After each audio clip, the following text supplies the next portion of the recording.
Estamos en otra sesión de Máquina Objeto O. Estamos aquí en el barrio antiguo, en UMA, Unidad Metropolitana Artística. Entonces, vamos a comenzar. El día de hoy tenemos el tema del Antropoceno. Hoy es 5 de febrero del 2026. 7 de febrero del 2026. Edson, ¿cómo estás? Buenos días. Buen día, profe. Qué gusto estar aquí en otra sesión más del podcast. Bien. Bueno, pues este tema es algo, ¿cómo podríamos decirlo, Edson? Es científico, o sea, bueno, se origina en la ciencia exacta, Ajá. Más exactamente, valga la redundancia, en la geología. En geología. ¿Sí? En geología, en geofísica, podríamos decir climatología.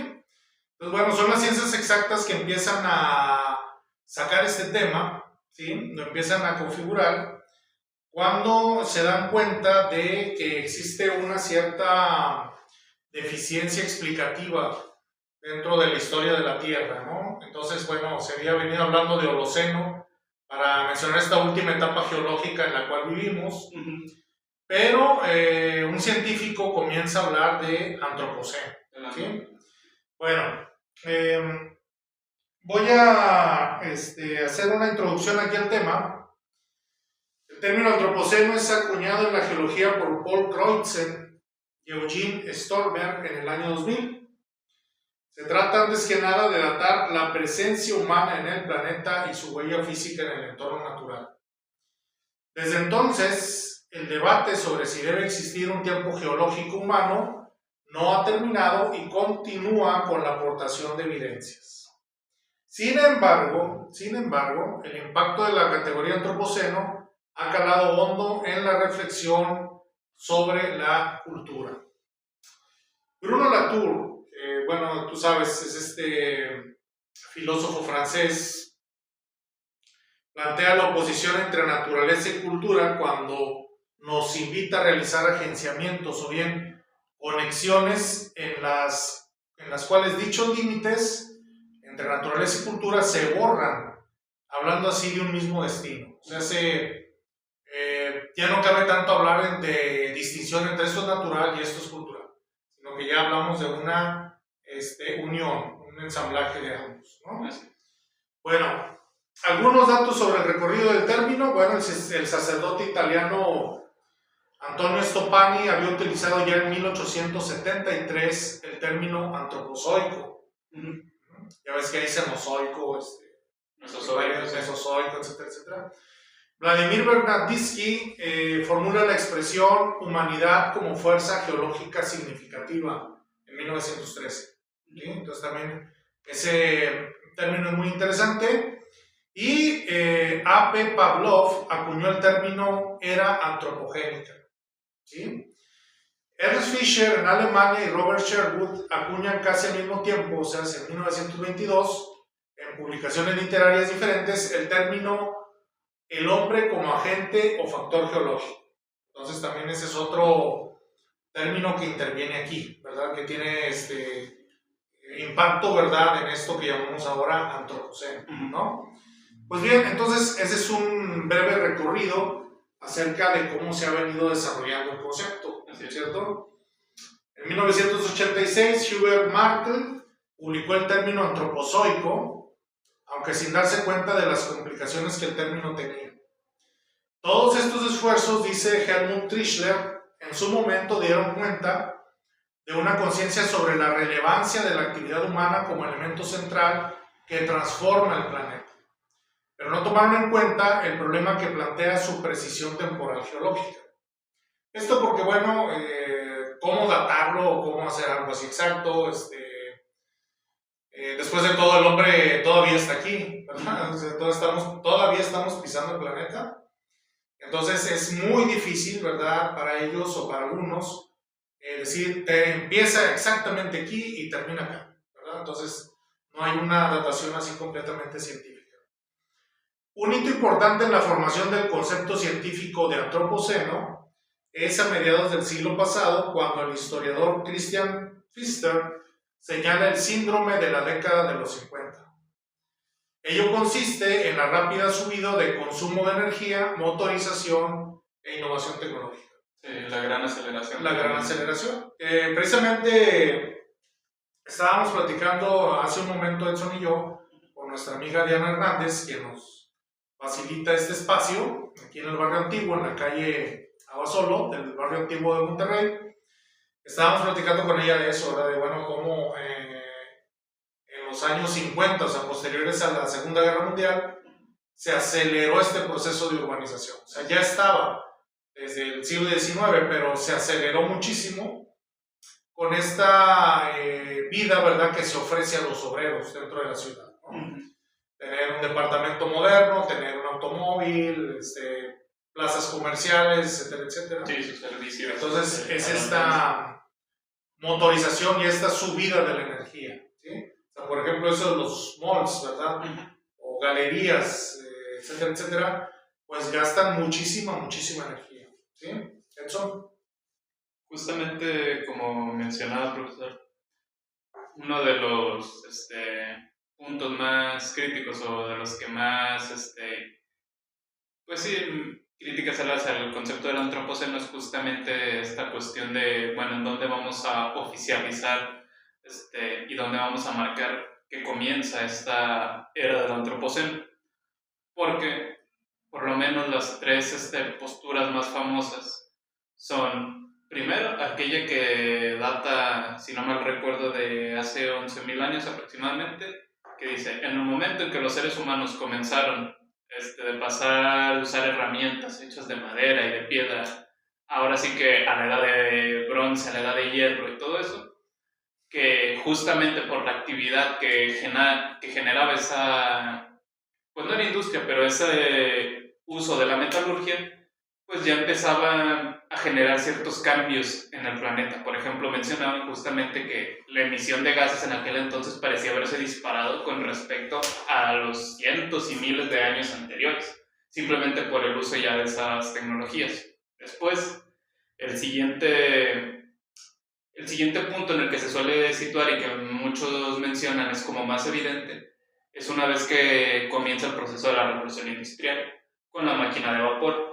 Ahí justamente también mencionan el hecho de que la misma producción y la actividad humana empieza a demandar ahora sí un motor, genera justamente un aumento en el consumo de energía y obviamente los residuos que generan, y era algo que siempre me pareció curioso que mencionara el autor, porque dice, ya desde ese entonces había gente que te advertía de lo dependiente que se iba a volver la humanidad al uso de combustibles fósiles. Y que justamente, y que por eso la mayoría de autores suelen quedarse con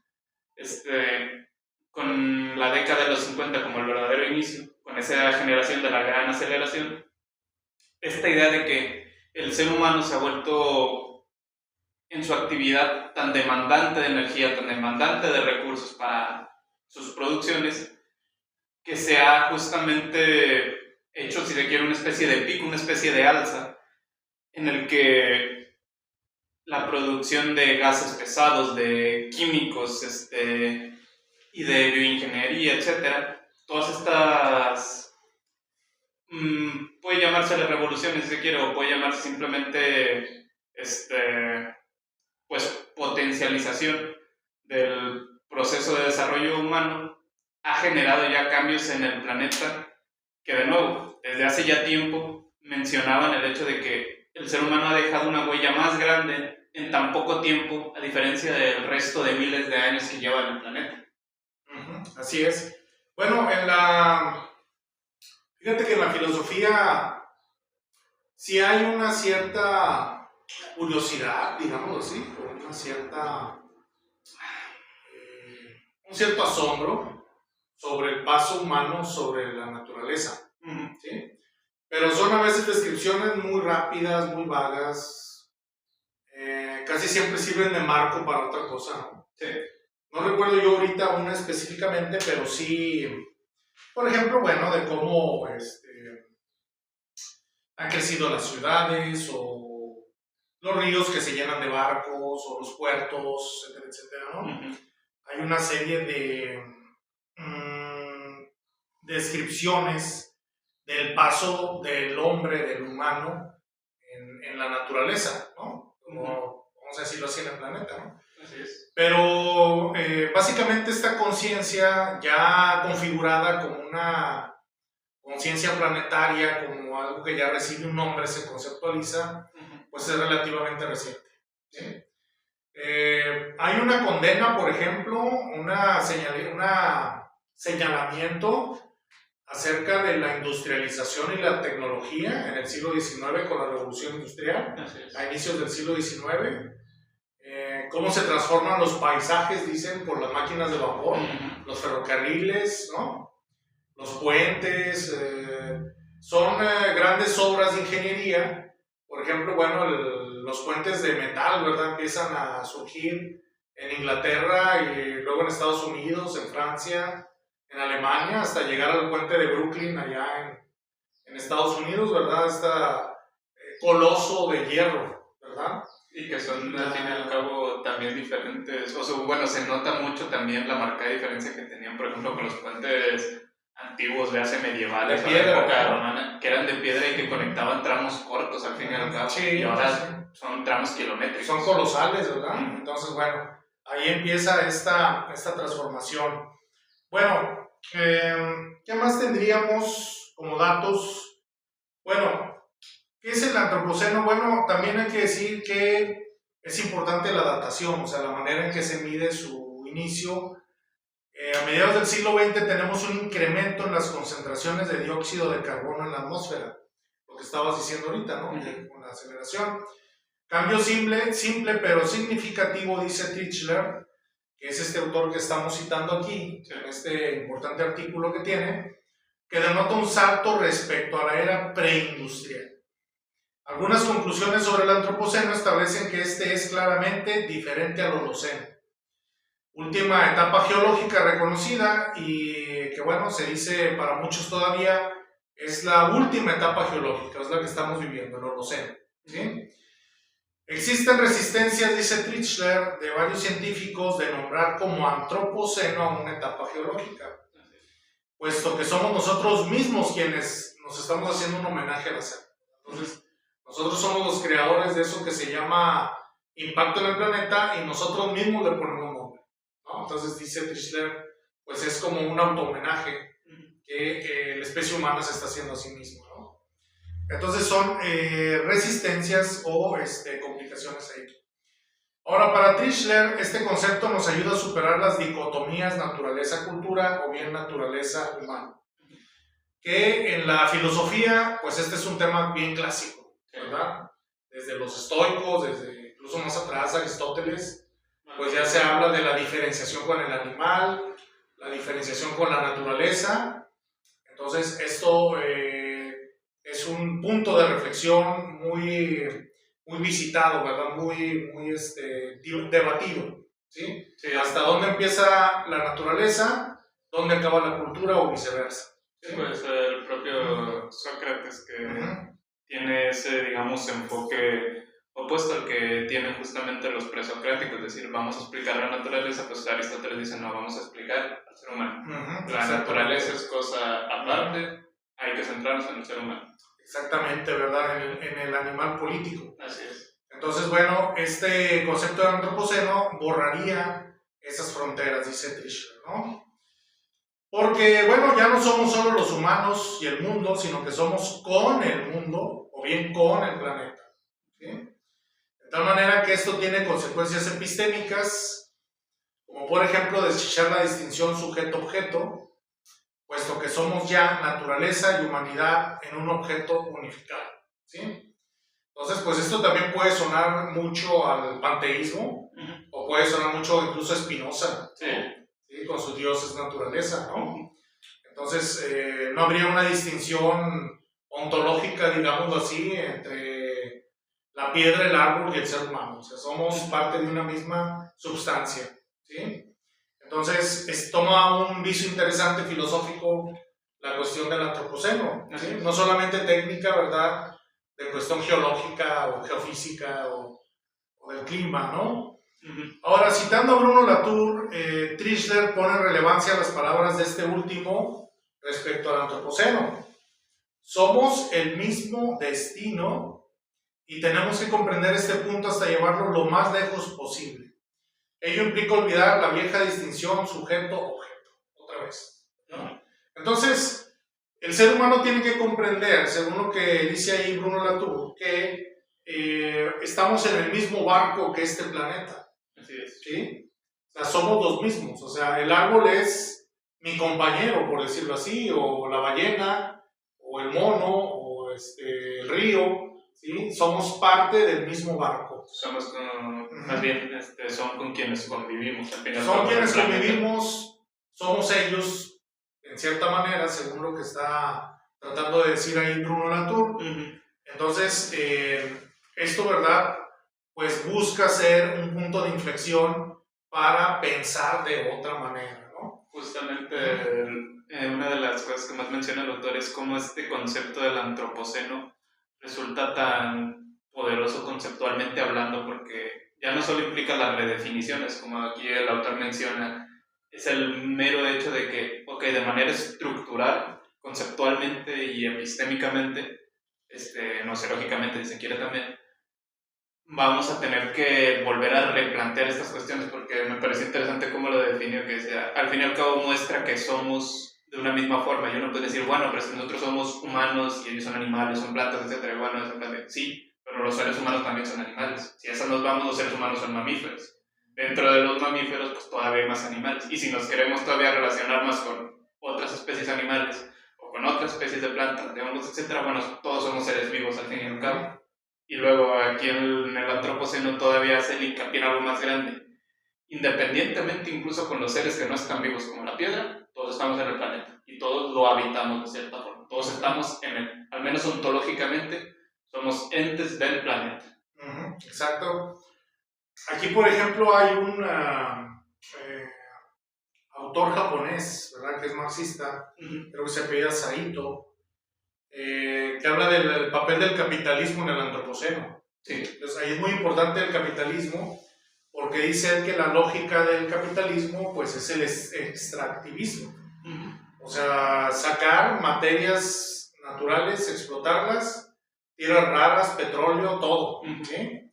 Entonces, se manejan varias mentiras ahí, o como dicen algunos, falacias, ¿verdad?, donde, por ejemplo, hablan de que pues, los países desarrollados están limpios, están, manejan bien sus desechos, todo, ¿verdad? Sí. Todo está muy bien. Él habla ahí, por ejemplo, de los Países Bajos, Bélgica, Holanda. Dice, no, pues ahí todo funciona muy bien, o sea, tú no ves basura, tú ves que reciclan muy bien, etcétera, etcétera. Entonces, el capitalismo no está tan mal, ¿lo ves? O sea, ellos están muy bien. Sí. Dice, pues eso es una gran mentira, porque todos estos desechos del primer mundo van a dar al tercer mundo, ¿sí? Yo me estaba acordando ahorita, por ejemplo, hay un tiradero de ropa, o sea, lo que le llaman ropa moda rápida. El fast fashion, sí. Sí, que van a tirarla ya a Chile, al desierto de Atacama o por allá. Entonces hay cerros de ropa nueva que nunca se compró, que van y la tiran allá, ¿sí? Y son telas sintéticas muchas veces, poliéster, nylon, etcétera, etcétera, que no va a ser tan fácil que la tierra las absorba. Exacto. Y hay otros tiraderos allá en África también. En el océano está la famosa de basura. Entonces dice Saito, cuando los países capitalistas, bueno, hablan de que ellos sí manejan bien o sí gestionan bien los desechos, pues están mintiendo, porque realmente todo eso que ellos tiran, lo tiran y lo gestionan, pero fuera de sus fronteras, ¿sí? Entonces allá se contaminan en el país en desarrollo, ¿sí? Mientras ellos están muy limpios, ¿cierto? La presentación que se hace, en plan de aquí todo está limpio, pero porque la basura la tienen en otro lado. Exactamente. Hay también otra lógica perversa dentro del capitalismo, que es, bueno, necesita siempre recursos fuera, ¿verdad? O sea, siempre colonizar, tener dónde explotar o dónde expandir su capital, ¿sí? Pero dice, pues eso en algún momento llega también a su fin, se agota, ¿verdad? Entonces, es ahí cuando tenemos problemas muy serios, ¿verdad? Porque ya no hay ese patio para ir y colonizar y explotar, porque ya se lo agotaron. Sí, ¿Sí? sí. Entonces, ¿qué va a pasar ahí, verdad? Va a haber una reexplotación de terrenos, ¿verdad? O se le van a quitar a otros países, etcétera, etcétera. Entonces, esto forma todo parte de una lógica muy perversa, muy destructiva, ¿sí? Sí, que de hecho justamente con esos, digamos, dos de los aspectos que más se critican al aspecto capitalista desde el mismo concepto del antropoceno es dos ideas. Primera, la clásica del capital, que es planteas un desarrollo y un crecimiento infinito en un planeta cuyos recursos son finitos. Segundo, planteas a las potencias capitalistas como autosustentables y autosuficientes cuando no lo son porque extraen sus recursos de otras naciones. Es, digamos, uno de los aspectos que más llaman la atención y que más resaltan por el hecho de que dicen, bueno, si este proceso fuese tan perfecto, tan autosustentable, ¿por qué genera más problemas? Y que de hecho es también algo que critican, genera problemas para la mayoría porque el beneficio es de muy pocos. No solo en cuestiones de países, sino también en la misma clase social. Necesitas una mayor clase social de trabajadores que extraigan el recurso para que unos pocos lo puedan administrar y lo puedan vender y obtengan las ganancias, etc.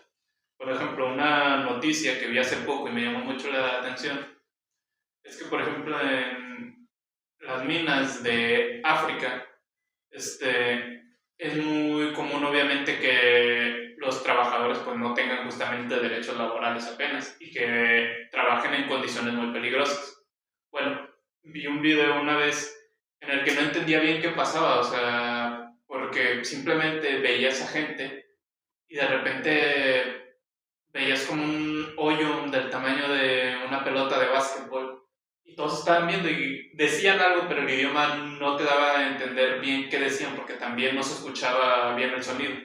Pero el punto es de que sale una persona ahí y al principio dices, ah, mira, pues qué raro porque sale una persona de ahí. Después vuelve a salir otra y me llamaba la atención que decía, bueno, parecía ya el típico chiste del carro chiquito del que salen muchos payasos, como van a poner las caricaturas. El problema es que empieza a salir persona tras persona tras persona y ya van, como van por 10 o 15 personas, la cámara se aleja, se ve que todos están festejando y se ve que están en una montaña, en una pila de tierra gigante y que están en una zona minera. Son mineros que estaban grabando cómo se estaba tapando, se estaba deslavando una de las entradas de la mina y todos estaban intentando sacar a los mineros que quedaban adentro. Bueno, pasa eso, tiempo después, hace como un par de días, pasa la noticia de que una mina, que no sé si haber visto que por lo general pues están hechos como en caracol y son hoyos así grandes. Bueno, una pared de la mina se cayó, donde se data que murieron alrededor de por lo menos 2,000 personas que trabajaban ahí. Y justamente decían, ¿saben para qué son esas minas? Para la producción de tecnología, para la producción y la extracción, no me acuerdo si era de litio o de algún mineral, pero que se usa para celulares, para computadoras, etc. Y era lo que mencionaban en el plan de, para que el capital tenga el producto que tanto se jacta de vender y tanto se jacta de desarrollar y de potencializar y de progresar, se pagan con todas estas vidas, se pagan justamente con la gente que no obtiene ni el producto, ni el beneficio, ni tan aclamado desarrollo y progreso que se suele jactar el sistema. Claro, por supuesto. Entonces, bueno, ahí está otra de las consecuencias, ¿verdad?, de este accionar, que a fin de cuentas es no solamente un asunto de la humanidad, sino que también se convierte en un asunto planetario. Así es. Bueno, aquí, por ejemplo, dice también Trichler que hay un debate suscitado por la creación del concepto de antropoceno. Hay dos posiciones. Una es aquellos que piensan al antropoceno como un peligro para deslindar responsabilidad sobre el cambio climático. Así es. también obscurece nuestra comprensión sobre la responsabilidad del capitalismo en el mismo. Y finalmente, que impulsa aún más el antropocentrismo. Esos son los que están en una posición, ¿verdad? Y los otros, que son los defensores, que argumentan por el contrario, que el término impulsará más bien nuestra comprensión de las causas del deterioro ambiental. Entonces ahí podemos estar a favor del término, donde, bueno, pues sí, o sea, es un término antropocéntrico, porque centra toda la acción en nosotros, ¿sí? Pero eso es bueno porque de alguna manera descubre estos mecanismos de explotación y de impacto en el medio natural. Así es, señala mucho la responsabilidad que tiene el ser humano de estos cambios a través de sus acciones. Exactamente, ¿verdad? Entonces, y los defensores dicen, bueno, pues sí, usémoslo, ¿verdad? Porque a pesar de que es antropocéntrico, pues sí nos acerca más a una conciencia planetaria, ¿sí? De lo que está ocurriendo. Bueno, en todo caso, el antropoceno como concepto cultural, ¿sí? Enfatiza la necesidad de terminar con el antropocentrismo como categoría fundamental y central para comprender la vida y el cosmos.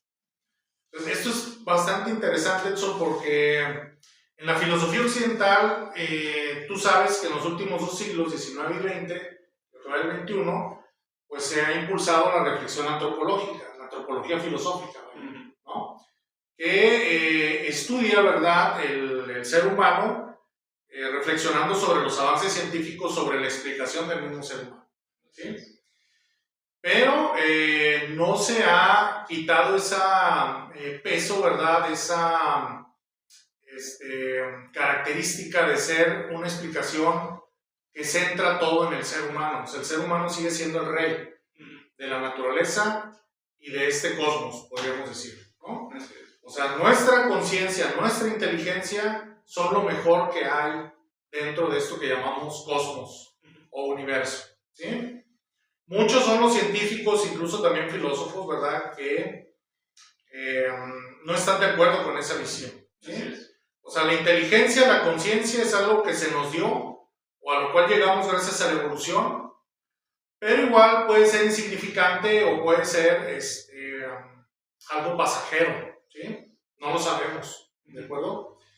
Pero en todo caso, movimientos como el antropoceno o conceptos como el antropoceno ponen en la mesa de discusión eso, ¿sí?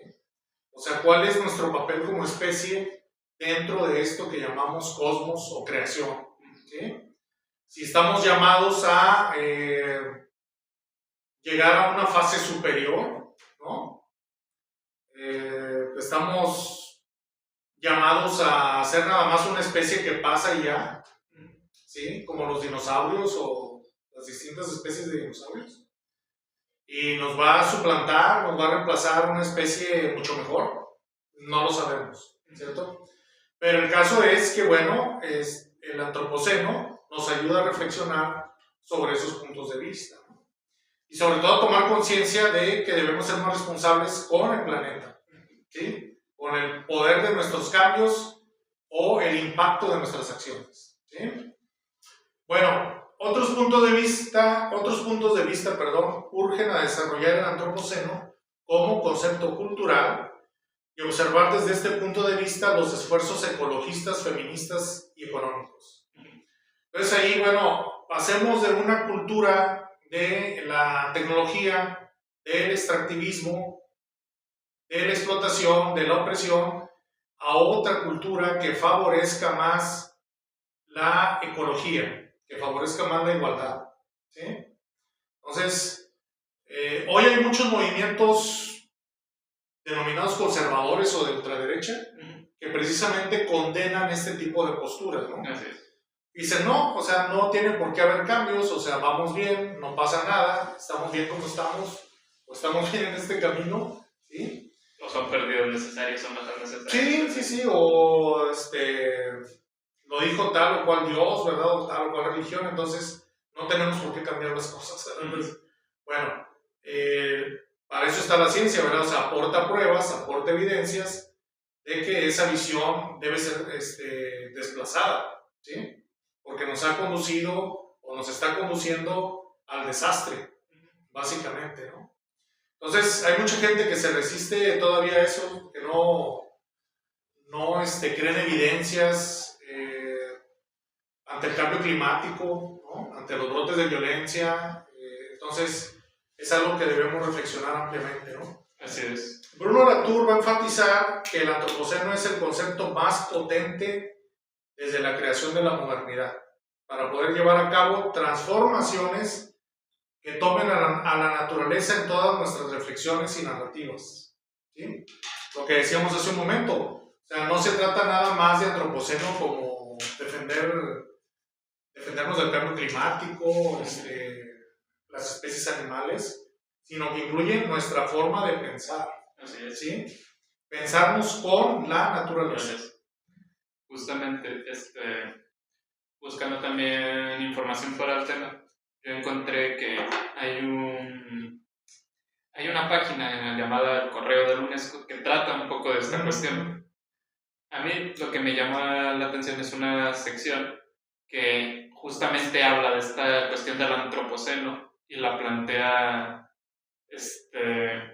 en forma de pregunta. Menciona lo siguiente, y es: ¿el antropoceno es una auténtica época geológica o es una metáfora, en todo caso?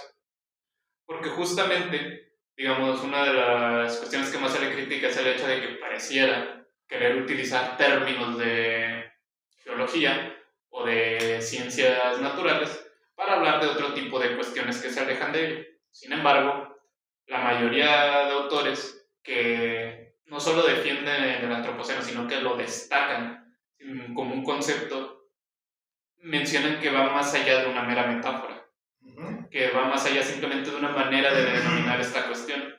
Porque, por ejemplo, cuando se menciona y cuando se señala este tipo de cuestiones, la primera, o más bien, de las primeras críticas que se hace es esta idea de que, por ejemplo, ok, si el ser humano ha tenido una influencia muy grande en el planeta, no son todos los seres humanos, no son todas las sociedades las que han tenido el mismo impacto, que fue un poco lo que comentábamos también, de que de ahí que se relacione tanto este concepto con el capital, porque dicen, bueno, son justamente las potencias capitalistas las que más impacto han generado en el planeta.